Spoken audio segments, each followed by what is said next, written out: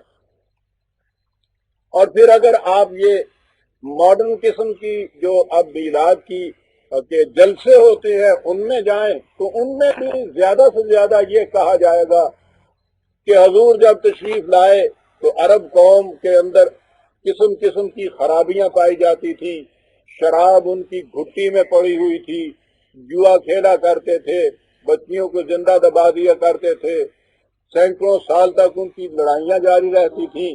حضور نے ان چیزوں میں آ کے اصلاح کر دی. اس میں شبہ نہیں کہ کسی قوم میں اس قسم کی اخلاقی برائیوں کی اصلاح کرنا بھی ایک بڑا کام ہے، لیکن ایک وہ رسول جو سلسلہ انبیاء کی آخری کڑی ہے، جو قیامت تک کے لیے تمام نوع انسان کے لیے تمام حوادث اور واقعات میں روشنی کے مینار کی طرح کھڑا ہو اور اس کی زندگی اسوہ حسنہ بنتی ہو، کیا وہ ایک عام ریفارمر کی طرح اتنا ہی کرے گا کہ قوم سے شراب چھڑا دے اور جوئے بازی کی علتیں ان سے محو کر دے؟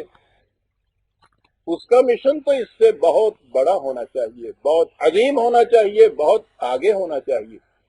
اور یہ باتیں تو اس کے ہاں کا بائی پروڈکشن جسے کہتے ہیں کہ وہ جو اصلاح کرے نفوس کے اندر، قلوب کے اندر، دلوں کے اندر، نگاہوں کے اندر، اس کا لازمی نتیجہ ہو کہ اس قسم کی برائیاں خود بخود اس قوم سے دور ہو جائیں. سوال یہ ہے کہ وہ کون سا انقلاب عظیم تھا جسے لے کر نبی اکرم صلی اللہ علیہ وسلم تشریف لائے اور جس کی بنا پہ ہم صرف علی وجہ عقیدت نہیں، علی وجہ بصیرت پیش کر سکتے ہیں حضور کو دنیا کا عظیم ترین انقلاب آفری شخصیت.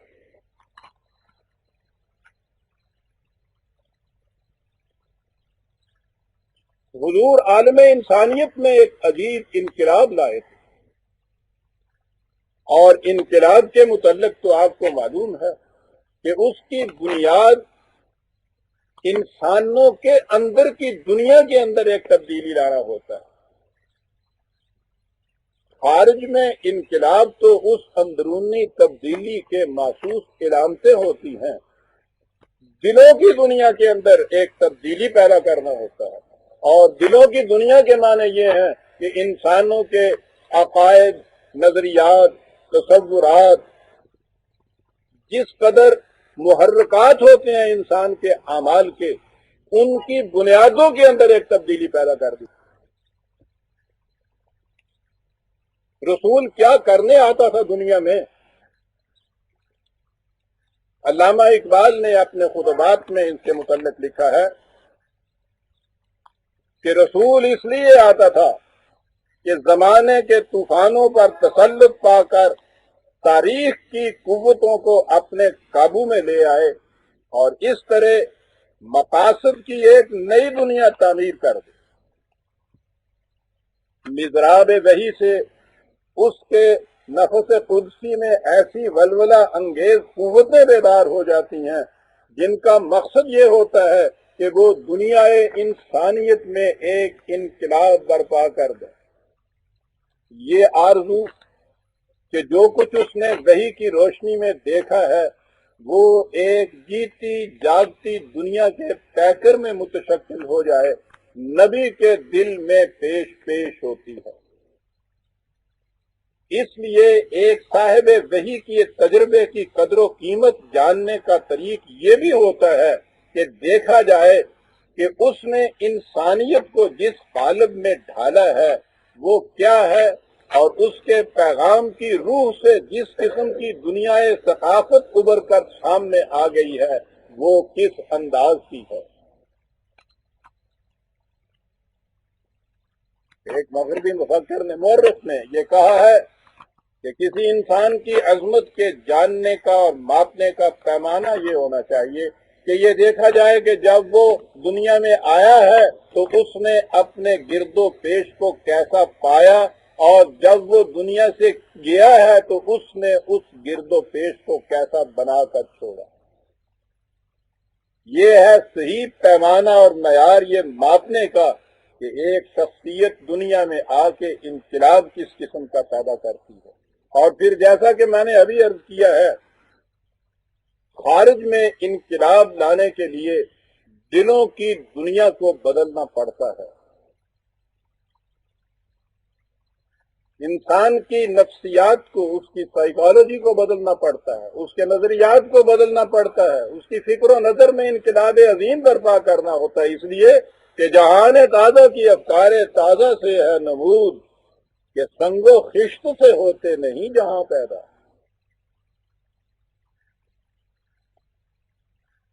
وہ رسول آتا ہے اور دنیا کے مروجہ اعتقادات، نظریات، تصورات، خیالات کو ایک ایک کر کے لیتا ہے اور ان کی بنیادوں تک کو اکھیڑ کر ان کی جگہ جدید تصورات و نظریات کی دنیا بساتا ہے۔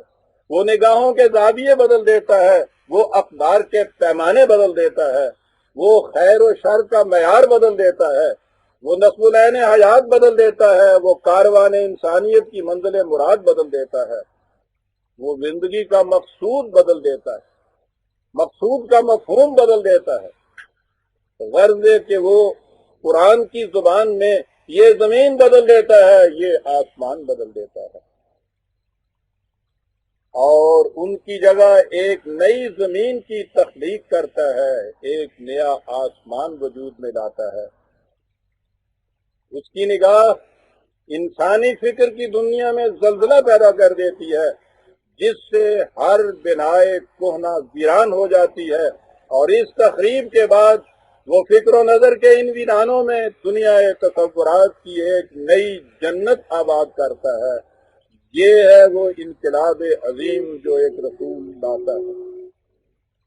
آپ سمجھ لیجئے کہ کسی کے نظریات اور معتقدات کو بدلنا کس قدر مشکل ہوتا ہے۔ اس کا عملی تجربہ کرنا ہو تو آپ کسی ایسے دوست کو جس کے معتقدات آپ کے خلاف ہوں، اس دوست سے آپ اس کی کوئی عزیز ترین متاع مانگیے تو وہ ہنس کر خوشی سے خندہ پیشانی سے آپ کے حوالے کر دے گا، لیکن اگر آپ اس کے کسی عقیدے کے خلاف کبھی کوئی ایک لفظ بھی کہیں گے تو آپ دیکھیں گے کہ مدتوں کی دوستی ایک دن میں ٹوٹ جائے گی۔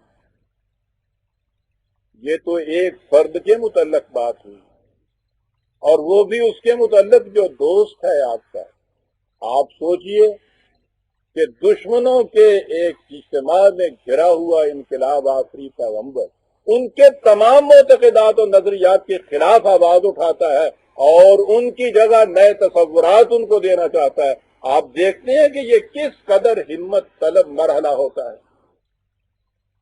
یہی تھا ذمہ داری کا وہ بوجھ جس کے سلسلے میں اللہ تعالیٰ نے خود نبی اکرم صلی اللہ علیہ وسلم کو مخاطب کر کے کہا کہ وَوَضَعْنَا عَنْكَ وِزْرَكَ الَّذِي أَنقَضَ ظَهْرَكَ، تیری 23 سال کی تگ و تاز کا نتیجہ یہ ہے کہ وہ ذمہ داریوں کا بوجھ جس نے تیری کمر کو توڑ رکھا تھا وہ ہم نے اتار دیا۔ آپ غور فرمائیے کہ یہ ذمہ داریوں کا بوجھ نبی اکرم صلی اللہ علیہ وسلم جیسی شخصیت ان کی کمر، قرآن کے الفاظ میں کہ اس کی کمر کو توڑنے والا یہ بوجھ تھا. یہ بوجھ کیا تھا؟ جو ابھی ابھی میں نے عرض کیا ہے کہ ایک دنیا کے تصورات و نظریات و معتقدات کو بدل کر ان کی جگہ نئے تصورات اور معتقدات کو دے. یہ تھا وہ انقلاب جو حضور لے کر آئے. اب اس کے لیے دیکھنا یہ ہوگا اسی مغربی مفکر کے انداز میں کہ جب حضور تشریف لائے تو دنیا کے عالمگیر معتقدات کیا تھے اور انہیں حضور نے کن نظریات و معتقدات میں بدل دیا. اور اس کے بعد یہ پھر کہ اس زمانے میں لوگوں نے مخالفت بھی کی. کچھ ایسے تھے جنہوں نے مانا، کثیر تعداد وہ بھی تھی جنہوں نے نہ مانا، مخالفت کی، شدید ترین مخالفت کی. اور اس کے بعد دیکھنا یہ ہے کہ تاریخ ہمیں کیا بتاتی ہے کہ اس 1300-1400 سال کے عرصے میں زمانے کے کارواں کا رخ اسی سمت کو جا رہا ہے جو حضور نے متعین کی تھی، یا اس کے مخالف ان راہوں کو تلاش کر رہا ہے جو حضور کے مخالفوں نے تجویز کر رکھی. عالمگیر انقلاب کے معنی یہی نہیں ہوتے کہ وہ ایک وقت میں یونیورسل ہو، دنیا کی مختلف قومیں ایک وقت میں اسے قبول کر لیں. اس کی عالمگیریت کا تقاضا ابدیت بھی ہوتا ہے کہ وہ ہمیشہ ہمیشہ زمانے کا ساتھ دے اور ہر زمانے میں وہی انقلاب ہو کہ جو انسانوں کے لیے قابل قبول اور قابل رفتار. معتقدات کی دنیا میں سب سے پہلے خدا کا تصور آتا ہے. دنیا کا کوئی مذہب بھی ایسا نہیں ہے کہ جس کے ہاں خدا پر ایمان بنیادی اینٹ کا درجہ نہ رکھتی ہو. عام طور پہ بدھ مت کے متعلق یہ کہا جاتا ہے کہ وہ خدا کی ہستی کا انکار کرتے ہیں. میں اس تفصیل میں نہیں جانا چاہتا، وہ انکار بھی در حقیقت الفاظ ہی کا پھیر ہے، وہاں بھی یہ تصور موجود ہے. لیکن اگر چھوڑ بھی دیا جائے اسے تو دنیا کا کوئی مذہب ایسا نہیں ہے کہ جس کے ہاں خدا کے وجود کا تصور بنیادی عقیدے کی حیثیت نہ رکھتا ہو. لیکن یہ چیز بڑی غور طلب ہے کہ اس کے باوجود قرآن کریم ان دنیائے مذاہب میں سے کسی مذہب کے پیراؤں کے خدا کے ایمان کو خدا پر ایمان قرار ہی نہیں دیتا. یہ کیا ہے؟ یہ عیسائی، یہ یہودی، حتیٰ کہ یہ ہندو، یہ مجوسی، یہ سب خدا کا اقرار کرتے ہیں. لیکن قرآن ان کے ایمان کو ایمان نہیں مانتا. کیوں نہیں مانتا؟ اور اس پہ کبھی آپ بھی سوچئے کہ ہم کہتے ہیں کہ ایک شخص خدا کو مانتا ہے، دوسرا شخص خدا کو نہیں مانتا. کبھی آپ نے غور کیا کہ ان دونوں میں فرق کیا ہے الفاظ کے سوا؟ جو مانتا ہے یہ کیا بات ہوئی، جو نہیں مانتا ہے اس میں کون سی بات ہوئی؟ کیا فرق ہے ان دونوں کے اندر؟ اور میں تو یہ کہوں گا کبھی سوچئے گا، خود یہ لفظ ہی بڑا فریب انگیز ہے، ماننا جسے کہتے ہیں کہ میں خدا کو مانتا ہوں. کیا مانتے ہو تم؟ اتنی سی بات کہ خدا ہے، یہ کیا ماننا ہوا؟ یہ کیا فرق پڑا ہے اس میں اگر ایک کہتا ہے کہ خدا نہیں ہے، دوسرا کہتا ہے خدا ہے؟ ٹھیک ہے، آپ کے جذبات کی تسکین تو اس سے ہو جائے گی کہ یہ ملک بے دین کافر مشرک نہیں ہے، لیکن بات کیا ہوگی حقیقت میں؟ ذرا یہ تو سوچئے، ان دونوں انسانوں کی زندگی میں فرق کیا پڑے گا؟ اگر کوئی عقیدہ اور نظریہ کسی کی زندگی میں کوئی تبدیلی پیدا نہیں کرتا تو وہ چند الفاظ کے مجموعے سے زیادہ اس کی حقیقت کچھ نہیں ہے. ان الفاظ پہ ہمیں بیٹھ کے غور کرنا چاہیے جب ہم کہتے ہیں کہ میں خدا کو مانتا ہوں، وہ نہیں مانتا. بس اتنی سی بات کہہ کہ آپ مطمئن ہو گئے. خدا کا تصور تو وہ چیز ہے عزیزان مان کے کانٹ نے یہ کہا کہ تم مجھے یہ بتا دو کہ دنیا کی فلاں قوم نے اپنی پرستش کے لیے کس قسم کا معبود تجویز کر رکھا تھا، اور میں تمہیں اس قوم کی پورے تمدن، تہذیب، ثقافت، نظریات کی ساری تاریخ مرتب کر کے دے دوں گا۔ یہ ہے خدا کا ماننا جسے کہتے ہیں۔ کس قسم کا خدا مانتا ہے وہ؟ قوموں کی تہذیب و تمدن کے اوپر خدا پر ایمان جو ہے اس کا اثر اتنا ہے کہ وہ شخص کہتا ہے کہ اتنی سی بات مجھے بتا دیجئے اور میں اس قوم کے متعلق سب کچھ تمہیں بتا دوں گا۔ یہ ہے خدا پر ایمان کے معنی۔ کبھی آپ نے اس پہ بھی غور کیا کہ قرآن کریم آدھے سے بھی زیادہ قرآن خدا کی صفات سے ہی بھرا پڑا ہے؟ تو معاذ اللہ یہ بات تو اس میں نہیں کہ در مدح خود می گوید، کہ خدا خود ہی وہ اپنی کتاب نازل کرتا اور اپنے ہی متعلق سب کچھ کہے چلا جاتا ہے۔ یہ اپنے متعلق کہنے کی بات نہیں ہے۔ اس نے تو کہا یہ ہے کہ کیسا خدا تم مانتے ہو، اس پہ ہی دار و مدار ہے تمہاری تمام انفرادی اور اجتماعی زندگی کا، اور کیسا خدا جو ہے اس کی تفصیل خود خدا ہی بتا سکتا ہے۔ خدا سے بڑے کوئی اور ذہنی فکر نہیں بتا سکتا کہ خدا کیسا ہے۔ صفات خداوندی جو قرآن کریم میں آئی ہیں اس کے معنی یہ ہیں کہ وہ کہتا یہ ہے کہ یہ تصور ہے خدا کا، اگر اس تصور کے مطابق تم خدا مانتے ہو تو یہ پھر خدا پر ایمان ہے، اگر یہ تصور نہیں ہے تو خدا پر ایمان نہیں ہے۔ یہ ہے اہمیت خدا پر عقیدے کی۔ تو پہلی چیز جو تھی، ہر رسول نے آ کے پہلی چیز خدا کا عقیدہ پیش کیا اور نظریہ پیش کیا، یہی چیز نبی اکرم صلی اللہ علیہ وسلم نے آ کے پیش کی۔ آئیے ہم دیکھیں کہ جب حضور تشریف لائے ہیں تو دنیا مذاہب میں خدا کا تصور کیا تھا۔ اتنی تفصیل میں تو جانے کا وقت نہیں ہے کہ میں ان نظریات کے متعلق ایک ایک کو لے کے تفصیلی گفتگو کروں۔ ایک بنیادی چیز تو ایسی ہے نا کہ ان کے ہاں خدا کا تصور وہی تھا جو ایک مطلق العنان بادشاہ کا تصور ہوتا ہے کہ جو کچھ وہ کہہ دے وہ قانون۔ اسے آپ پوچھ نہیں سکتے کہ یہ کیوں ایسا ہے، اس کی آپ حکمت دریافت نہیں کر سکتے، اسے آپ کوشچن نہیں کر سکتے۔ اس کی کیفیت یہ ہے کہ جو اس کی مرضی میں آئے وہ کرتا ہے، اور مرضی کا عالم یہ وہ جو سادی ہمارے یہاں تصور پیش کر گیا ہے۔ اصل میں تو ہمارا جب دور ملوکیت شروع ہوا ہے تو اس دور ملوکیت کا جو انداز تھا بادشاہ کا ہمارے سامنے، آج کی اصطلاح میں جسے آپ ڈکٹیٹر کہتے ہیں، وہ ڈکٹیٹر سے بھی کچھ آگے ہی ہوتا تھا۔ اس کی کیفیت یہ تھی کہ ہمارے ہاں بھی یہ تصور بعد میں آیا جب مذہب میں آ گیا ہے اسلام۔ میں رسول اللہ صلی اللہ علیہ وسلم کے لائے ہوئے انقلابی تصور کی بات نہیں کر رہا۔ ہمارے ہاں بھی اس وقت یہی کہا کہ السلطان ذل اللہ علی الارض، کہ بادشاہ اس زمین پر خدا کا سایہ ہوتا ہے۔ تو جس قسم کا بادشاہ ہمارے ہاں ہوتا تھا ہم نے بڑے پیمانے پر اسی قسم کا خدا تصور کر رکھا تھا، یا جس قسم کا خدا کا تصور تھا اسی قسم کا ہم نے دنیا میں اپنے لیے بادشاہ تجویز کر رکھا تھا۔ خدا کا تصور کیا تھا؟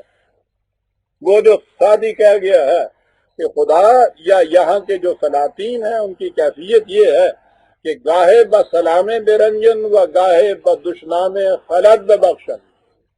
مرضی مولا کی کیفیت یہ ہے کہ کبھی یہ آ کہ ان کو سلام کیجئے گا تو وہ کہیں گے پھانسی پہ لٹکا دیجئے صاحب، کبھی انداز یہ ہے کہ گالی دیجئے تو کہیں گے خلد بخش دیجئے اس کو صاحب۔ ہر چیز ان کی خوشی کے اوپر منحصر، ان کے غصے کے اوپر منحصر۔ نتیجہ اس کا یہ کہ تصور یہ آ گیا کہ اپنے مولا کو راضی کر دے، اپنے خدا کو خوش کر دو، یعنی اسے اگر خوش کر دو گے تو پھر سب کوئی ٹھیک ٹھاک ہے۔ اگر وہ ناراض ہو گیا کسی طرح سے تو پھر کچھ نہیں بچ سکتا. پنجابی جنہوں کہنے نے کان بچا کان کرا دے. ساری بات اس پہ آ گئی صاحب. یہ تصور تھا سارے مذاہب عالم میں. آپ دیکھیے خدا کا یہ تصور تھا جو دیا جاتا تھا. خوش کرنے کا طریقہ وہ بھی وہی اسی دور کا. یہ شادی کا دور مذوقیت کا انتہائی شدت کا ایک دور ہے. وہ اس کا آئی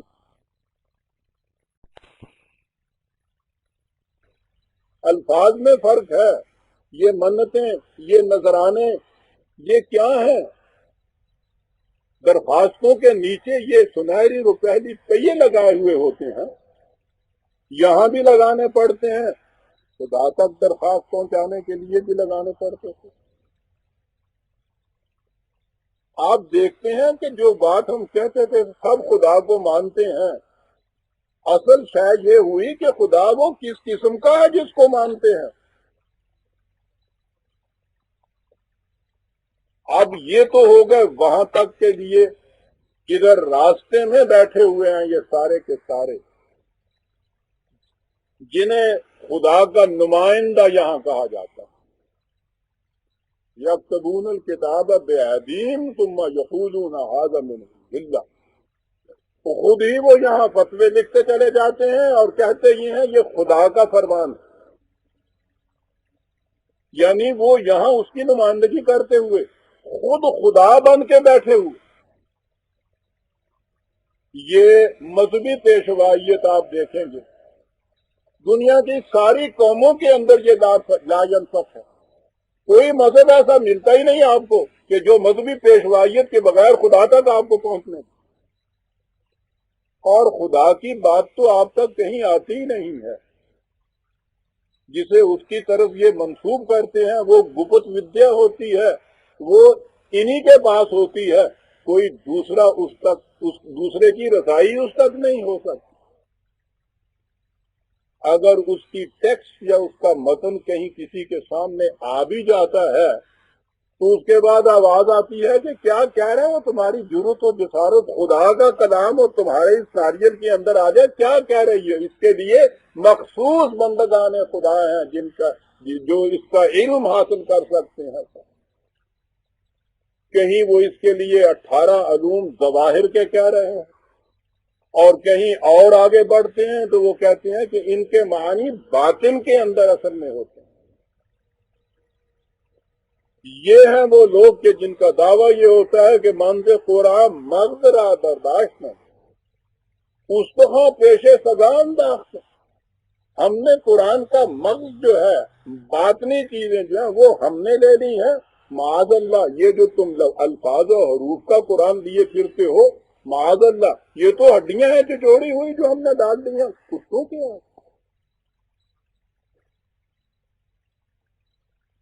اور یہ سارا کچھ کس لیے؟ ذاتی مفاد کی خاطر. اب مفاد پرست گروہ جو ہے وہ ان کے پیچھے آ گیا. یہ 3 افنون ثلاثہ بن گیا. ایک بادشاہ ملوکیت کی شکل کا اس کی نمائندگی کا جسے قرآن نے داستان بنی اسرائیل میں فرعون کہہ کر پکارا. ایک اس کے ہاں کے یہ عاجب و دربان یہ پورے کا پورا رہبانیت کا قصہ. یہ احبار و رہبان جسے کہا جا رہا ہے. یہ حامان کے جنود قرآن نے جسے کہا لشکر اس کے جو ہے.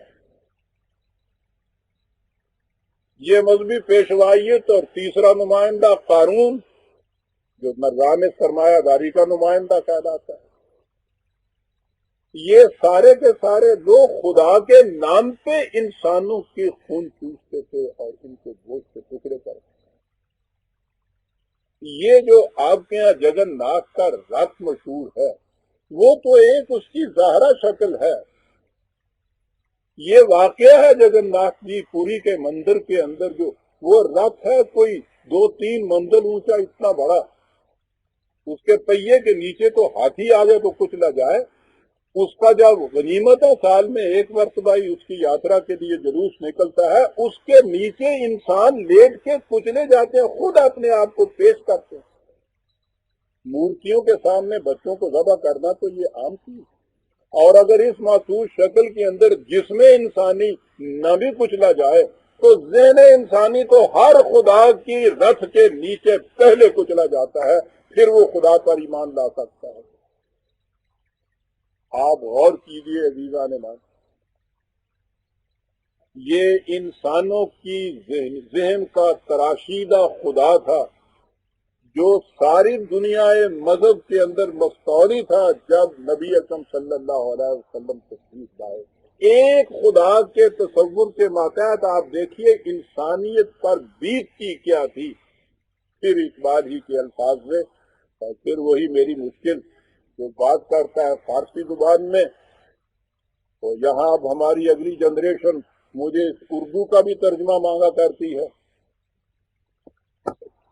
اور قصور تو ہمارا ہے کہ ہم نے ان بیچاروں کو، اس حیوان ناطق کو گونگا بنا کے رکھ دیا ہے۔ بیچاروں کے پاس کوئی زبان ہی اب ان کے پاس نہیں رہی۔ بہرحال اقبال نقشہ کھینچتا ہے اس زمانے کے انسان کا کہ بود انسان در جہاں انسان پرست، خدا پرستی تو صرف لفظ، بود انسان در جہاں انسان پرست، نا کسو نابود مندو زیر دست، اپنی کوئی حیثیت نہیں، کوئی انڈیویجویلٹی نہیں، کوئی پرسنالٹی نہیں، کچھ نہیں، زیر دست، محتاج بھی، محکوم بھی، غلام بھی، اور کسی ایک آقا کا غلام نہیں، قدم قدم کی اوپر بہر یک نخچیر صد نخچیر ہیر، کہتے ہی آگے آتا ہے خطبت کسرا و قیصر رہزنش، کہیں ملوکیت کی سطوت جو تھی وہ رہزن بن کے اس کے راستے میں بیٹھی تھی، بند ہا در دستو پاؤ گردنش، اور اس کے ہاتھوں پاؤں میں گردن میں اس نے پاؤں کو زنجیر پہنا رکھے تھے، اور اس سے آگے بڑھتا تھا کاہنو پاپاؤ سلطانو امیر،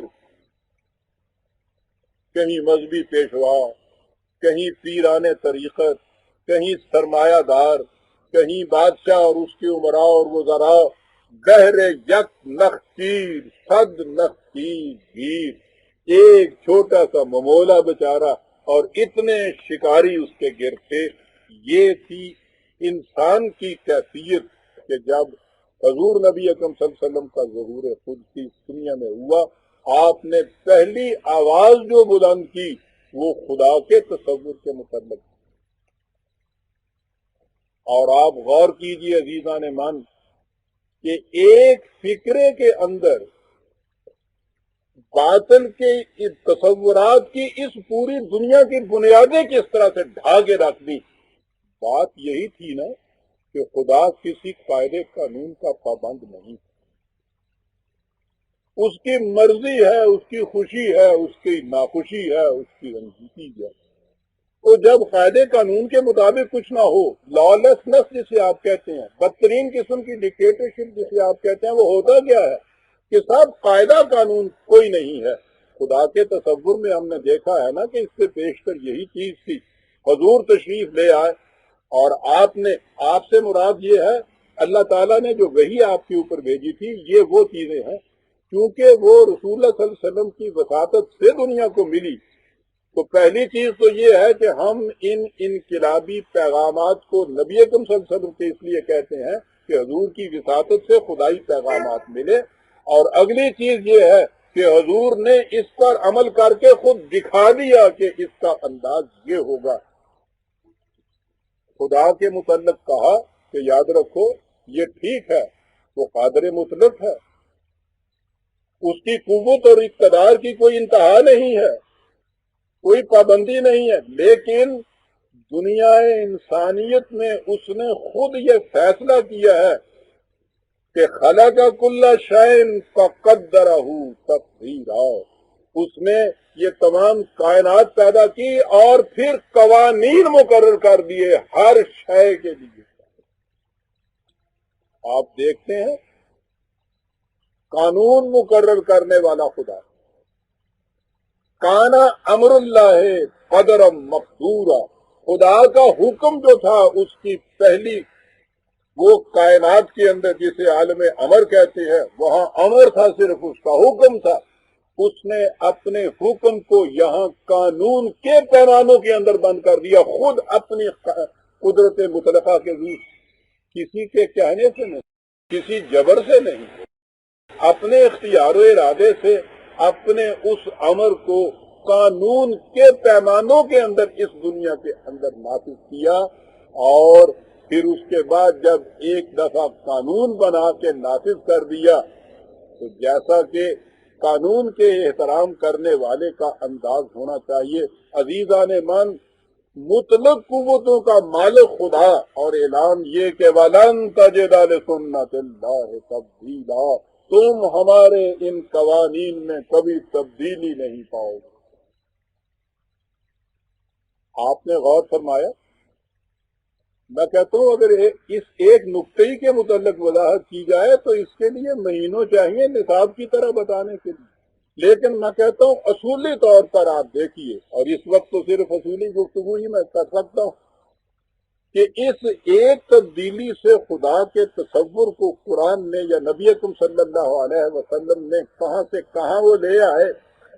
اور اس کے بعد آپ دیکھیے کہ کیا یہ ضرب المثل نہیں ہے کہ جس کے خلاف آپ نے حاکم کے کیا نہ ہو، یہ بات کہ صاحب اس کے ہاں تو کوئی قاعدہ قانون ہی نہیں ہے، اور بہترین حاکم کا تصور آپ کے ہاں یہ ہے کہ اس کی ہر بات قاعدے قانون کے مطابق ہوتی ہے، وہ کبھی اس میں تبدیلی نہیں کرتا. اس 1300 برس کے اندر کون سے خدا کا تصور کار فرما چلا آتا ہے؟ مذاہب عالم کے دیے ہوئے خدا کا تصور، یا وہ تصور جو نبی اکرم صلی اللہ علیہ وسلم نے آ کر دیا؟ باقی رہا یہ معاملہ، خدا کو خوش اور ناخوش کرنے کا تصور ہی قرآن نے اٹھا دیا. اس نے کہا یہ تو انسانی جذبات ہے، اور خدا تعالی اللہ عما یصفون، جو تم اپنے ذہن سے اس کی صفت بھی بیان کرتے ہو وہ اس سے بھی بلند ہے. مذاہب عالم نے خدا کی یہ مذمت نہیں کی تھی، خدا کی صفات ہی بیان کی تھی نا. وہ کہتا ہے فکر انسانی کی تراشیدہ جو خدا کی صفت بھی ہوگی وہ اس سے بلند ہے. خدا اپنا تعارف اسی لیے اس نے آپ کرایا ہے کہ فکر انسانی صحیح خدا کا تصور نہیں پیش کر سکتا تھا. اس نے کہا یہ جتنے کام تم دنیا میں کرتے ہو یہ خدا کے لیے اس کی خوشی یا ناخوشی کی بات نہیں ہے.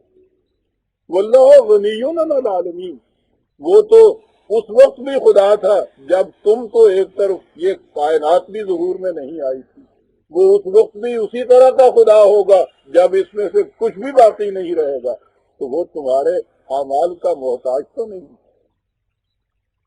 یہ جو کچھ تم کرتے ہو، ان احسنتم احسنتم بانفسکم وان اسأتم فلہا، جو فرد بھی کوئی اچھا کام کرتا ہے وہ اپنی ذات کے لیے ہے، اگر وہ کوئی خراب بات کرتا ہے وہ اس کا خمیازہ بھی اسے بھگتنا پڑے گا. خدا کی خوشنودی اور ناراضگی کا اس میں سوال ہی پیدا نہیں ہوتا. اور ذمہ داری کی کیفیت پھر یہ انسانوں کی کہ لا تزر وازرۃ وزر اخری، کوئی بوجھ اٹھانے والا کسی دوسرے کا بوجھ نہیں اٹھا سکتا. قانون کی کار فرمائی کی کیفیت یہ کہ لا تجزی نفس عن نفس شیئا ولا یقبل منها شفاعۃ ولا یؤخذ منها عدل ولا هم ینصرون. قانون کے مقابلے میں کوئی فرد کسی دوسرے فرد کے کسی کام نہیں آ سکتا، اس میں کسی کی سفارش قبول نہیں کی جا سکتی، اس کا معاوضہ نہیں لیا جا سکتا، کسی طرح کوئی بدلہ نہیں لیا جا سکتا، اور کوئی اس کی مدد نہیں کر سکتا جو قانون کی روح سے مجرم قرار پا جائے.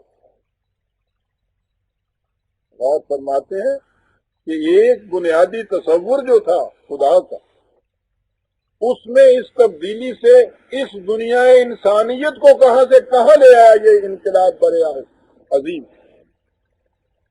اور اسی کی تشریح اور تفسیر میں عام دنیا کے لوگوں کو تو ایک طرف رہا.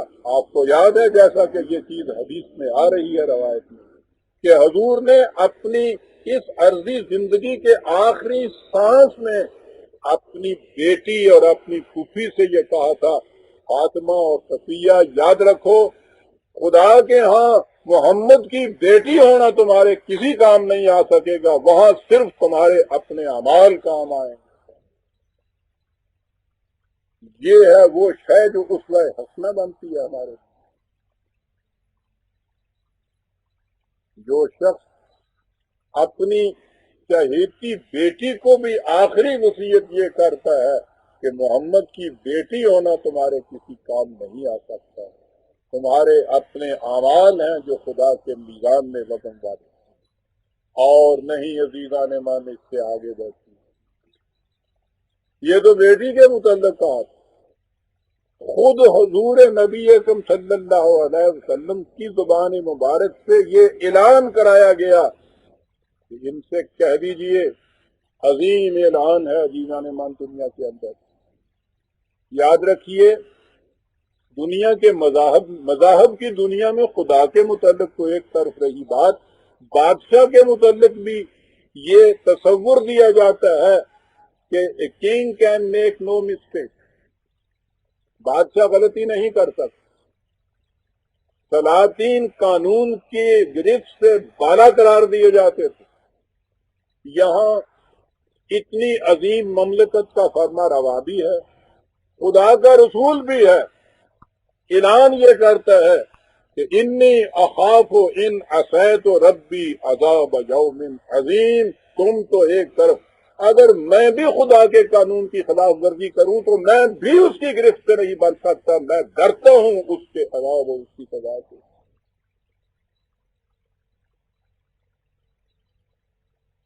ملتی ہے آپ کو اس کی نظیر اس سے حضور سے پہلے کے تمام مذاہب میں یا دنیا سیاست میں ان اعلانات کے مطابق. یہ ہیں وہ چیزیں جو دنیا کے سامنے پیش کرنے کی عزیزان من کہ کیا دیا حضور نے دنیا کو آ کر. باقی رہا یہ ہمارے ہاں کہ صاحب یہ جتنی مصیبتیں آتی ہیں انسان کو صبر شکر کرنا چاہیے, یہ سب خدا کی طرف سے ہوتی ہیں. جیسا کہ میں اکثر کہا کرتا ہوں کہ جتنی اچھی چیزیں کامیابیاں ہوتی ہیں وہ تو ہمارے حسن تدبر کا نتیجہ ہوتی ہے, اور جب بھی کہیں ناکامی ہوتی ہے وہاں وہ ہوتا ہے کہ خدا کو منظور ہی یہی تھا, اس کی طرف سے یہ ہوا. ہر قسم کی مصیبت, ہر قسم کی ناکامی, ہر قسم کا فیلیو, یہ سارے کا سارا جو ہے وہ خدا کی طرف منسوخ کیا جاتا ہے کہ یہ تو اس کی طرف سے ہوتا ہے.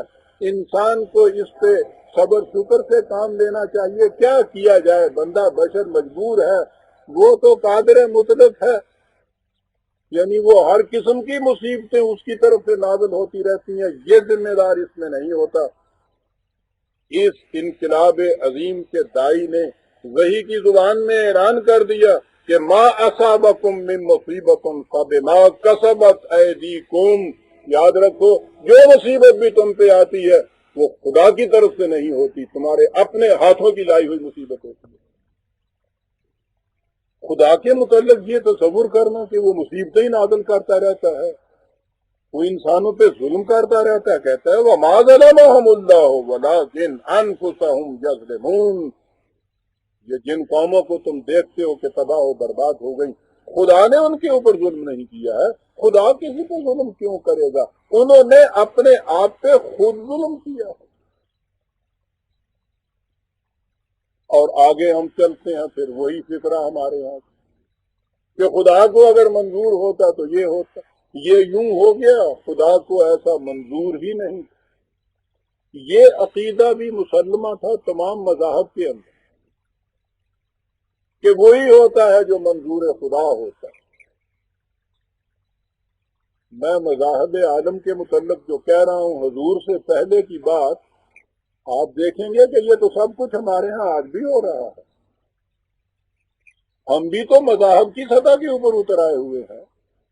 ہم تو درمیان میں اس دور کی بات کر رہے ہیں کہ یہ مذہب نہیں جب دین لائے تھے حضور, انقلاب لائے تھے جو حضور، ہم اس کی بات کرنے کے لیے آج یہاں جمع ہوئے ہیں۔ اپنی حالت آپ دیکھتے چلے جائیے کہ جن چیزوں میں انقلاب و تبدیلی پیدا کرنے کے لیے حضور تشریف لائے تھے، اس کے بعد سب کچھ ہمارے ہاں آج وہی ہو رہا ہے۔ یہ ایک دوسری بات ہے۔ بات یہ تھی کہ دنیا مذاہب میں خدا کے متعلق یہی تھا نا کہ اگر اس کو منظور ہوتا تو ہم نہ یہ کرتے۔ بظاہر نظر آتا ہے کہ یہ تو بڑی بات ہے خدا کے لیے ماننا کہ واقعی ہر چیز جو اس کو منظور ہوتا ہے وہ سب کچھ ہوتا ہے۔ حضور نے وحی کے الفاظ میں آ کے اعلان کیا کہ سَيَقُولُونَ الَّذِينَ أَشْرَكُوا، یہ لوگ جو شرک کرتے ہیں ان سے اگر تم کہو گے کہ تم ایسا کیوں کرتے ہو، سَيَقُولُ الَّذِينَ أَشْرَكُوا لَوْ شَاءَ اللَّهُ مَا أَشْرَكْنَا وَلَا آبَاؤُنَا وَلَا حَرَّمْنَا مِنْ شَيْءٍ۔ کہا ان سے کہو گے تو یہ کہیں گے کہ صاحب بندہ تو مجبور ہے، یہ تو خدا ہے جو کچھ کرتا ہے، اس کو اگر منظور ہوتا تو ہم ایسا کرتے ہی نہیں، یہ تو اس کے حکم سے سب کچھ ہوتا ہے، یہاں تو پتہ نہیں ہل سکتا اس کے حکم کے خلاف۔ کہا کذالک کذب الذین من قبلہم، جھوٹ ہے یہ جو کچھ کہتے ہیں، انہوں نے نہیں کہا، ان سے پہلے بھی اہل مذاہب یہی کچھ کہتے چلے آ رہے ہیں۔ اور یہ تو عام عقیدے کی بات یہ کہی۔ رزق کے معاملے میں تو یہ بات بالکل آج بھی یوں کہی جاتی ہے جیسے پاؤں تولا سونا مچھی، پکی بات۔ رزق کی بست و خوشاک تو خدا نے اپنے ہاتھ میں رکھی، جسے چاہے وہ امیر بنا دے، جسے چاہے غریب بنا دے صاحب۔ اس کے خلاف زبان پہ حرف شکایت لانا خدا کے خلاف اعلان جنگ ہوگا۔ وہ جسے وہ غریب رکھنا چاہتا ہے اس کے لیے یہ کوشش کرنا کہ اس کی غریبی دور ہو جائے، تو گویا یہ تو خدا کے خلاف جنگ ہے کہ وہ اسے غریب رکھنا چاہتا ہے، تم اسے امیر بنانا چاہتے ہو۔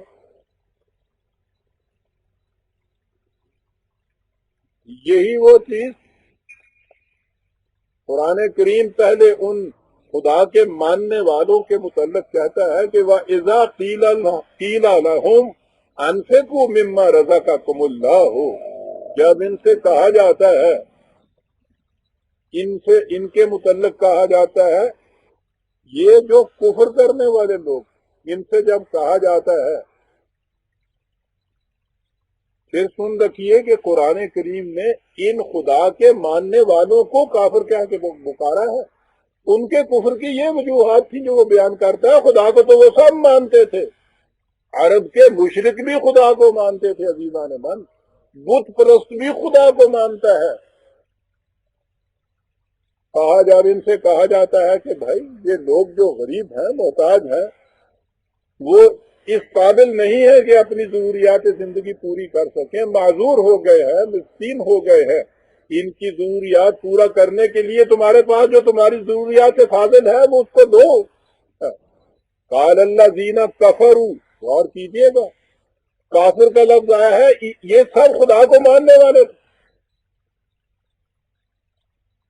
یہ لوگ جو کفر کرتے ہیں خدا سے، کس بات سے کفر کرتے تھے؟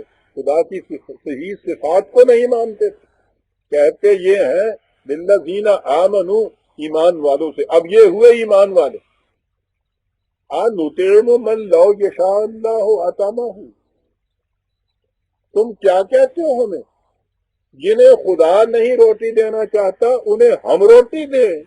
توبہ توبہ، معاذ اللہ معاذ اللہ، توبہ، ایسی بات ہو سکتی ہے کیا؟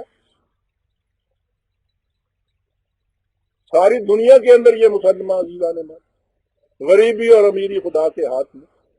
اس کے بعد یہ منطقی نتیجہ ہے اس کا، یہ لاجیکل انفرنس ہے اس کی کہ اگر اس کے ہاتھ میں ہے تو جسے اس نے محتاج اور غریب بنایا ہے، اس کی محتاجی اور غریبی کو دور کرنے کی کوشش خدا کے خلاف اعلان جنگ ہے۔ یہی وہ بات انہوں نے کہی، کہا ان سے کہو ان انتم الا فی ضلال مبین، کتنی کھلی ہوئی گمراہی کے اندر ہو تم لوگ۔ عزیزان من، جس چیز کو خدا کا سب سے بڑا وصف بیان کیا جاتا تھا، جو ایمان یہ تھا کہ خدا کے ہاتھ میں یہ سب کچھ ہے، خدا اسے